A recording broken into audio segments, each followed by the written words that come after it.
본문 말씀을 통해서 믿음 결정력이라는 제목으로 하나님의 말씀을 증거하겠습니다. 이 선택과 판단의 연속을 살아가는 우리 성도들에게 매 순간마다 우리는 바른 선택과 또한 바른 결정이 있어야 됩니다. 그 바르다는 기준이 무엇일까? 우리의 모든 결정에 있어서의 기준은 당연히 하나님 말씀을 따라 선택이 되어야 되겠습니다. 흔히들 결정을 잘 못해서 그런 것을 결정 장애라고까지 말하는데, 그런 것보다 더 악한 것은 잘못된 판단이죠. 차라리 결정을 못하겠으면 물어서라도 묻기라도 할 터인데, 잘못 판단하고 결정하게 되면 그 결과가 막심하다는 겁니다. 그럼 이런 모든 판단과 결정에 있어서 우리가 이 결정력을 높이기 위해서 어떠한 기준을 따를 것인가?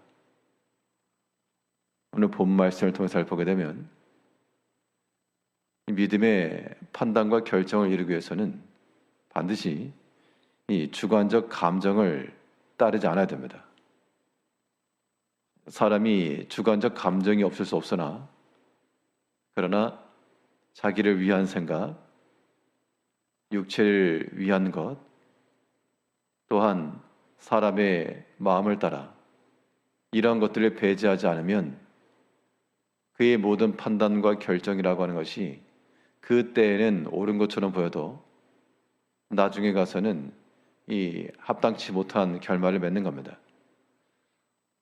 오늘 본문에서는 장자의 권리에 관하여 말하면서 어떤 한 사람에게 두 아내가 있어서 하나는 사랑을 받고 하나는 사랑을 받지 못했다. 사랑을 받지 못한 그 아내에게서 장자가 나왔을 때 기업을 물을 때 미워해가지고 저건 마음에 안 든다, 내 기업을 딴 사람에 줘야 되겠다 하면서 사랑받는 자에게 장자를 삼지 말고 여전히 그 미움받는 자의 아들로 장자를 삼으라 그랬습니다. 16절을 보게 되면 자기의 소유를 그의 아들들에게 기업으로 나누는 날에 그 사랑을 받는 자의 아들을 장자로 삼아 참 장자 곧 미움을 받는 자의 아들보다 앞세우지 말고. 그러니까 그 당시 사람의 마음이 미움을 받는 자가 아들인데 장자니까 그를 앞세워야 되겠는데, 마음으로는, 감정으로는 미움을 받는 자의 아들보다 사랑받는 자의 아들을 앞세우고 싶다는 겁니다. 그래야만 자기의 소유며 자기의 것이 물려가도 아깝지 않고 기분이 좋겠다.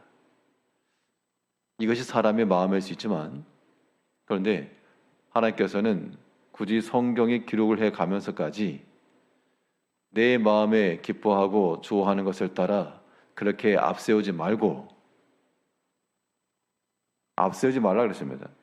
분명 하나님께 주신 기준은 명확한데, 그래도 자기 마음에는 미움을 받는 자의 아들 말고 사랑하는 자의 아들이 장자가 되기를 바라는 마음이 있었을 것이라는 것인데, 그런 주관적 마음을 고집할 것이 아니라 그런 것들을 배제하는 것이 우리에게 있어서의 바른 판단과 또 믿음의 결정력을 이루는 길입니다.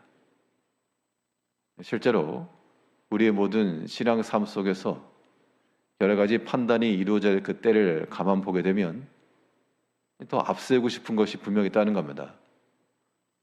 자기의 생각이며 또 자기의 유익이며 이 모든 것들을 가지고 더 앞세우고 싶은 그런 마음이 들 수 있으나, 그런 것들을 우리가 절제할 줄 아는 것, 혹은 이 누그러뜨릴 줄 아는 것이 믿음의 일이 되는 겁니다.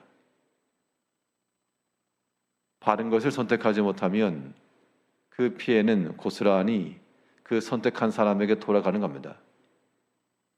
우리 마음속에서 날마다 나오는 그러한 육의 소욕, 육체를 앞세우고자 하는 마음들, 또한 자기의 유익을 추구하는 그런 마음, 이런 것들을 앞세우지 말고 그런 것들을 배제시켜 나가야 됩니다. 그 무엇을 따를 것인가? 우리의 판단과 결정이 있어서 무엇을 앞세우고 나갈 것인가? 사람의 주관적 판단과 그러한 마음을 따르지 말고 참으로 객관적인 주의 말씀을 따라 행하는 것이 우리에게 있어서의 믿음의 결정력을 높이는 길입니다. 오늘 본문에서도 내가 아들들의 기업을 나눌 때 미움받는 자의 아들을 버리고 사랑받는 자의 아들을 앞세우려 하지 말고 반드시 미움받는 자의 아들로 장자를 삼으라 그랬습니다. 17절에서 반드시 그 미움을 받는 자의 아들을 장자로 인정하여 자기 소유에서 그에게는 두 몫을 줄 것이니, 자기 마음에는 미움받는 자의 아들을 좀 물리치고 뒤로 하고 사랑받는 자의 아들을 세우고 싶은데 하나님께서는 그렇게 하지 말고 반드시 그 미움받는 자의 아들을 장자로 인정을 해라. 그래서 그 성경에 기록된 그대로 장자에게 두 몫을 주어라 라고 말하고 있습니다. 우리가 이 본문을 살피면서요, 이게 오늘날 우리들에게 그러한 해당되는 것은 아니겠으나 실제로 장자를 세우거나 그것은 아닌데, 하나님의 말씀이 명확해서 어떤 경우에는 내 생각과 내 의지가 더 앞세우고 싶을 그때 이 본문의 말씀을 기억해야 됩니다. 분명 내가 사랑하는 것을 더 앞세우고 싶을지 모르나 하나님께서는 그리하지 말고 반드시 더 미움받는 자의 아들을 장자로 삼아 그것이 하나님의 뜻인 줄 인정을 하고 두 몫을 주라 그랬습니다. 그럼 여기에는 무엇이 필요한가 하면 우리가 하나님 앞에 순종할 마음이 필요한 겁니다. 처음부터 우리의 마음과 생각 속에는 처음부터 하나님 말씀에 대하여 순종할 마음을 가지고 나가 비록 내 마음에 족함이 없을지라도 자기 성에 안 차는 경우가 있죠. 그럴 때라도 내 마음에서 올라오는 그런 감정들을 앞세우지 말고, 그런 거는 참 보기 안 좋은 겁니다. 사람이 자기의 생각과 지식이 탁월하다 해도 사람의 감정을 따라 나아가는 것, 그런 것은 이 시간 지나고 나면 수치가 되는 겁니다.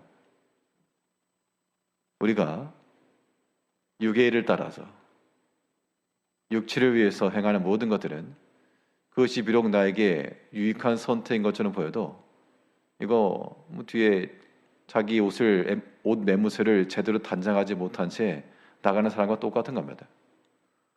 앞모습은 단장한데 뒷모습이 제대로 정리가 안 된 것처럼 부끄러운 거죠.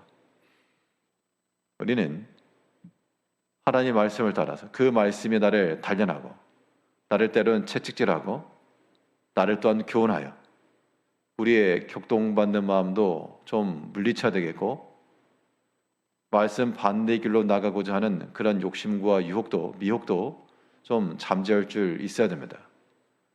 그럴 때라야 우리의 모든 판단과 결정이라고 하는 것이 믿음에 의해서 가능한 겁니다.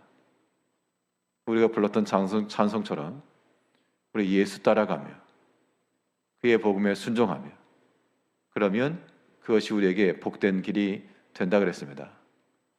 내 마음에 올라오는 사람의 생각을 따라 행하고자 하는 것들을 우리는 물리칠 줄 알고, 비록 내 마음엔 원이 아니나 그러나 주의 말씀을 따라 그 말씀을 따라 반드시 그리하라 했으므로 우리는 순종할 마음을 가지고 우리의 모든 마음과 생각도 그 말씀 앞에 굴복시킬 마음을 가지고 그 말씀을 따라 순종하며 나가는 우리가 되어야 됩니다. 그런 자들에게 하나님께서 약속한 대로 은혜와 복을 베푸실 것이 분명하므로 반드시 믿음의 결정과 믿음의 판단으로서 나아가는 성도님들이 되시기를 바라겠습니다. 기도하겠습니다.